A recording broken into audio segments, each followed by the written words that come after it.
If you think back just a few weeks, I said, if you don't take care of your children and keep them under control, then not only are we going to hold them accountable, but we're going to hold you accountable too. Well, here's your sign. This is James Hall. He's 16. Tawan Groover. He's 17. Tavon Hall. He's 17. Toron Farrell. He's 16. And Obi Sheriff. I like that last name. He's 16. They're part of a basketball team. Run It Up. They're from the Washington, D.C. area, primarily. One of them, I think, maybe from Maryland. What's up, family? Hit that like button, share this video, subscribe to the channel, and turn on your post notifications because we got a story today that's going to make you shake your head. Some people may laugh and think all at the same time. 5 teenage basketball players from the Washington, D.C. area and their 27-year-old coach got arrested in Polk County, Florida after they decided to steal from a 7-Eleven at 4 o'clock in the morning. Now, and I want you to sit with that for a second. You're in town for a basketball tournament. You're representing a program. You're supposed to be competing, showing your skills, maybe getting looks from college scouts. And instead, you're walking down to a 7-Eleven at 4 a.m. to steal Doritos, Slurpees, gummies, Starbursts, minis, a Big Mama sausage, and some lemonade. Total value of everything they stole, $37.60. Less than 40 bucks. And now these kids are facing conspiracy to commit retail theft, tampering with evidence, uh, petite theft, and violent violation of county curfew. At the end of the day, anyway, when you are a part of a program, you are a tournament, you should be asleep anyway, getting rest so you can operate to your utmost ability, being effective for your team the next day, right? That's where the discipline comes in, right? Discipline over feelings, discipline over emotions, discipline over cravings in this case. In this case, also the attempt to steal cravings that you can't afford to get. Let on top of it, anyway, that the nutrition isn't really up to par. But I'm just saying you should make sure you want to put the best things in your body so you can operate to the fullest extent to be phenomenally a great basketball player and make sure that you portray, or I should say, exalt, or I should say, exude the best to your ability to show the talents that in which you are very crafty and gifted at in the sport of basketball, right? But here's where it gets really interesting. The coach, a 27-year-old man like myself, named Malik Harvey, when the sheriff's deputies came to him and asked him to identify the 2 kids who got away, he lied straight to their faces. Now, I don't know. A lot of individuals and myself would say, oh, he's still young himself. Maybe he was trying to be a cool coach, it's no different from parenting, right? I'm a parent myself. You know how when you want to be more of your kid's friend than actually teaching them what they need to know because long term wise they're going to be a young man or a young woman, but you're so busy focused on being their friend that you are conflicting the two, and then you realize the simple fact is when they start questioning you, let alone not respecting authority, because authority is actually being portrayed in the household as you leading this child to teach them what they need to know to raise them up in the way they should go.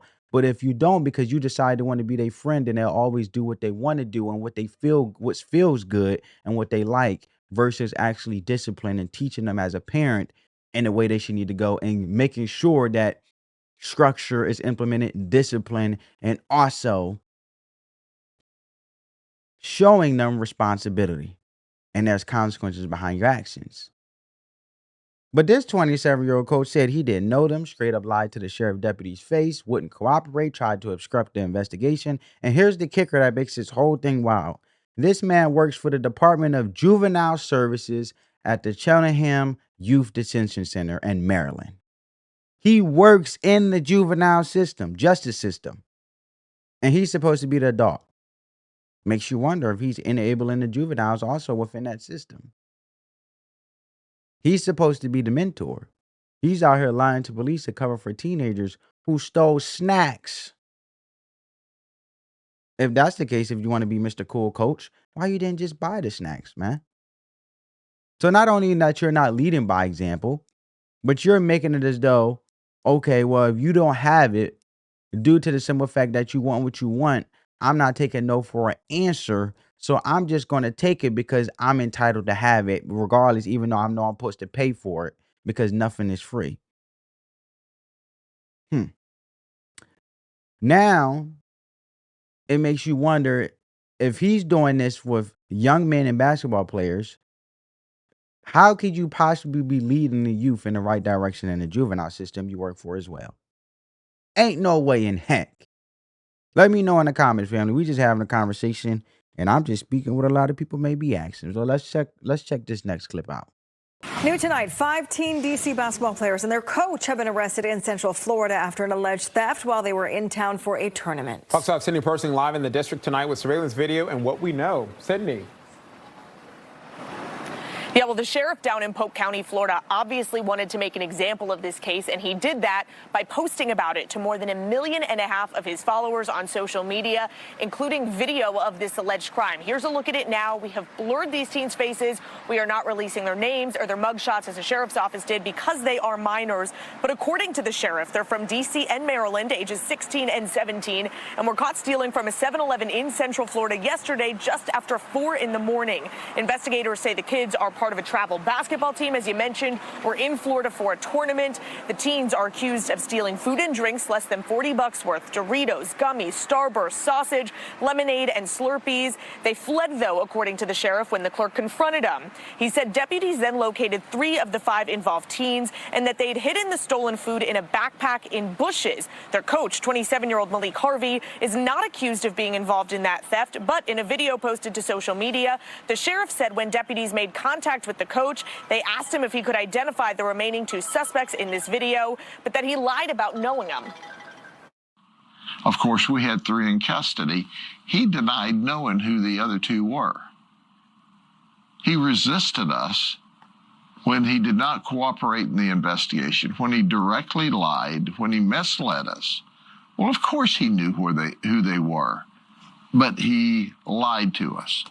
Oh, did I tell you that he works for the Department of Juvenile Services in Cheltenham Youth Detention Center in Maryland? That's right. So he works in the criminal justice system, and he lied to us. So we did reach out to the Maryland Department of Juvenile Services for a statement about the coach's alleged employment, which you just heard the sheriff mention. We have not yet heard back. We also tried contacting Coach Harvey himself, but we're also not able to reach him. He faces a child neglect charge now, as the sheriff alleges that before that theft, he'd arranged an Uber for the teens to an Airbnb where there was no adult yet present. He also faces charges for resisting without violence, accessory after the fact, and contributing to the delinquency of a minor. The teen boys were each charged with conspiracy to commit retail theft, tampering with evidence, petty theft, and violation of the county curfew ordinance for juveniles. So the sheriff went on to say in that video that, interestingly, there was another team coach who helped them identify the remaining 2 teens. He said that coach is actually one of the boys' mothers. He went on in that video to praise her for what he said was doing the right thing. Kenneth Sharon. The sheriff may have gave him some grace if they told the truth. But see, when you don't want to let the truth set you free, eventually the lie will cost you more, right? Here's our online press release for Friday. If you think back just a few weeks, I said, if you don't take care of your children and keep them under control, then not only are we going to hold them accountable, but we're going to hold you accountable too. Well, here's your sign. This is James Hall. He's 16. Tawan Groover, he's 17. Tavon Hall, he's 17. Toron Farrell, he's 16. And Obi Sheriff, I like that last name, he's 16. They're part of a basketball team. Run It Up. They're from the Washington, D.C. area, primarily. One of them, I think, maybe from Maryland. They were here in Central Florida for a basketball tournament, a pro final basketball tournament by Puma. It's called Next Pro Basketball Tournaments. So they fly in and they are at an Airbnb where their coach is located. So it's late in the evening, and the coach arranges for them to get an Uber to go over to another Airbnb where they're staying. But there's no one there that's an adult yet because their flight ran late out of DC, which is no surprise, by the way. So they were allowed to Uber over by the coach. They got to their Airbnb, and they decided at 4 o'clock in the morning on Friday that they would walk down to the 7-Eleven, bum rush the 7-Eleven on Ronald Reagan Boulevard in Davenport, and start stealing stuff. And that's just what they did. Of course, the sheriff's office was called. We responded and arrested 3 of the 5. And then we tracked down the coach. I want to introduce you to him, the adult, Coach Malik Harvey. Coach Malik Harvey was shown pictures of all 5 of the thieves that were stealing. Of course, we had 3 in custody. He denied knowing who the other 2 were. He resisted us when he did not cooperate in the investigation. When he Like a basketball team don't take 5 players to be on the court. So you know 3, but you know 3, but only you don't know 2. So you know 3, but not the other 2. So where's your basketball team, buddy? directly lied, when he misled us, well, of course he knew who they were, but he lied to us. Oh, did I tell you that he works for the Department of Juvenile Services in Cheltenham Youth Detention Center in Maryland? That's like telling the sheriff, "Oh no, we're in a basketball tournament. These are my team. These are my players for my team. We just playing 3-on-3, not 5-on-5. So I only know 3, not the 2." Come on, man. Come on. That's right. So he works in the criminal justice system, and he lied to us. So another coach, which I want to compliment this lady, Coach Hall, she identified the other 2, one of them being her son, James. James' mama did exactly what was right. She cooperated. She was as mortified and upset as was appropriate, but not Coach Harvey. So we arrested Coach Harvey. You remember me saying, if you don't take care of them, then we'll hold you accountable? Now he's charged with child neglect. He's charged with contributing to the delinquency of a minor. He's charged with resisting without violence and accessory after the fact for trying to hide the identity and where 2 of those that stole were. This is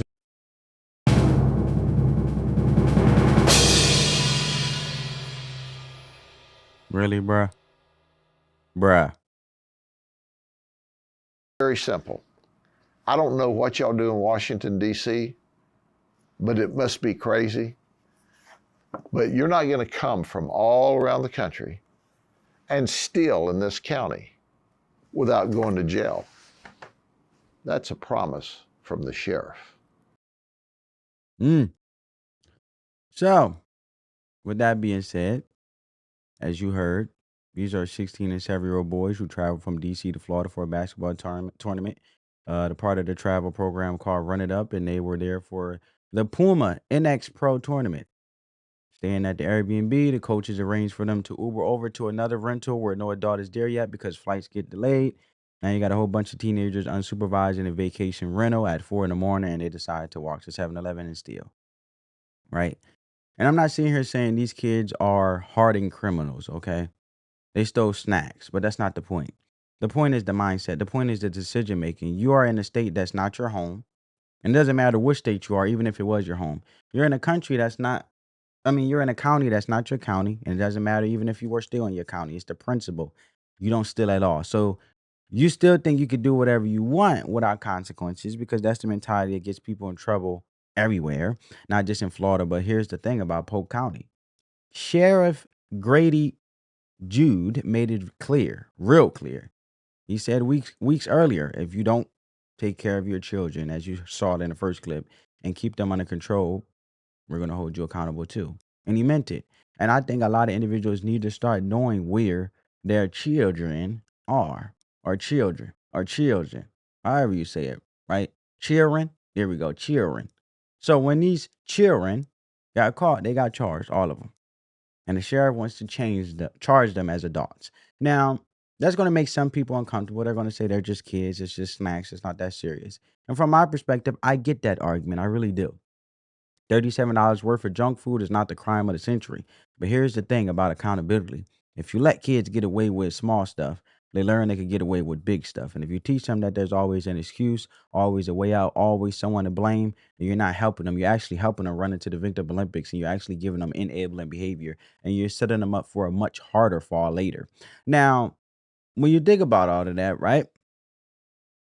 And the coach, right? Malik Harvey, the 27-year-old young man who basically, not some random guy who volunteered to help with the team, working for the Department of Juvenile Services in Maryland, working at a youth detention center. Your job is literally to supervise young people who are in the system. That means he understands accountability better than most people when it comes to holding these young men and young individuals accountable, as he's a young individual himself, 27 years old, and supposed to lead by example. So when the deputies come to you and show you the surveillance footage, and you actually identify 2 kids they hadn't caught yet, and you look them in the eyes and lie, now, and they already had 3 kids out of the 5 in custody, and they know these kids were on this team, and reality is these kids are probably, you know, trying to tell, snitch, do whatever they can to not be held accountable to get out of it. And you lying on top of when you probably wouldn't even been held accountable as a coach, just as the woman coach. And shout out to her. Shout out to the woman coach, even though she was upset. She stole. I say she stole. She told the truth, right? So if you think about that for a second, you're a 27-year-old man who works in the juvenile system. You think the way to protect young people is to help them avoid consequences for their actions? That's enabling. I'm gonna say it again. That's contributing to the exact behavior that lands kids in the detention center where you work, right? So, look, now he's charged with child neglect and contributing to the delinquency of a minor and accessory after the fact and resisting without violation. And I gotta say that's appropriate, because when you are the adult in the room and you're the coach and you're the mentor, you're the person who's supposed to be teaching these kids how to be better and understand you are lying to cover for them. You're not just failing those kids, you're part of the problem, unfortunately. And that's where the bigger conversation starts to come in. We talk about youth programs, we talk about mentorship, we talk about giving kids structure and guidance to keep them out of trouble. And those things can be valuable. But here's what this actually looks like in real life. You can have all the programs in the world, all the basketball tournaments, you can have travel teams, uniforms, sneakers, all of it. But if the people running those programs don't have integrity, if the coaches are more concerned with protecting reputations and being a cool coach and Mr. Cool Mark Coach, Mr. Cool Coach Mark, than teaching accountability, then the program is just a cover. It's a costume. The kids are still learning the wrong lessons. And they're still learning that if you get caught, someone will lie for you. They're learning that rules don't really apply. And that's a dangerous lesson to teach a young person, right? Because this world is not going to give you that same grace. The world is not going to look at you and say, oh, he's just a kid, let him slide. The real world has consequences. And the best thing you can do for a young person is teach them early, while the consequences are still small enough to recover from, right? Kids stole $37 worth of snacks. That's a minor charge. But the lesson they need to learn is not about the snacks. It's about the decision making. It's about the company you keep. And it's about the fact that when you travel to a different place, you represent more than just yourself. You represent your family, your city, your program. And if you go somewhere and act like the rules don't apply to you, you're going to find out real quick that they do. So what's the takeaway from all this, family? From my perspective, this story is about accountability at entry level, though. The kids need to learn that their actions have consequences. The coach needs to learn that being an adult means doing the right thing, even when it's hard, even when it means the kids you're responsible for have to face the music. I mean, you're a coach. Coaches are usually leaders. And the rest of us need to look at this and ask ourselves, what are we really teaching the young people in our lives? Because we go through the things and we go through the normal things of our lives, and sometimes we get so accustomed to being on autopilot that we may not self-evaluate as much as possible, because you're influencing somebody, no matter little or small, whoever's around you. And if it happen to be a young person, you are influencing them, rather indirectly or directly. So are we teaching them that there's always a way out, or are we teaching them that integrity matters, that honesty matters, and the best thing that you can do when you mess it up is own it and do better? I'm not telling you what to think. I'm telling you that this story is bigger than a stolen bag of chips. It's about the culture we're building, the values we're passing down, and the example we're setting. And it's about the fact that accountability doesn't care where you're from, what color you are, what race, or how good your jump shot is. Accountability comes for everybody. Now, let me leave you with this. Proverbs chapter 22, verse 6 says, "Train up a child in the way he should go, and when he is old, he will not depart from it." That verse is often used as a promise about parenting. All right, family? It's a promise about parenting. But it's also a warning. It's also a warning for the simple fact that if you really look at it, it means what you teach a child, what you model for a child, and what you allow a child to get away with, that shapes who they become.